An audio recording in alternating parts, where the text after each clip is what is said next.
Hi, I'm Chef Paul from Harry Caray's, and we're talking about Steak Week 101 at Harry Caray's from May 16th to May 19th.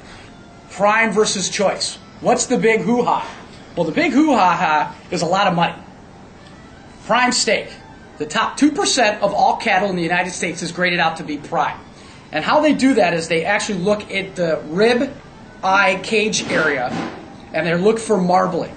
Marbling is the little flecks of fat that is interspersed between the meat. It's the interconnective tissue fat. That adds a lot of flavor to meat. The more marbling it is, the higher the grade. You have USDA Prime, you have USDA Choice, and you have USDA Select. So the lower you go in grade, the less marbling you have, less flavor, and a cheaper quality of meat.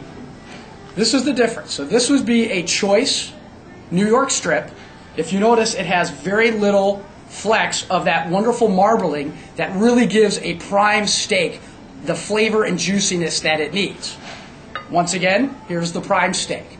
Harry Caray serves all prime beef, prime steaks. Other of our competitors do not, which is why it is such a big quality difference between the two.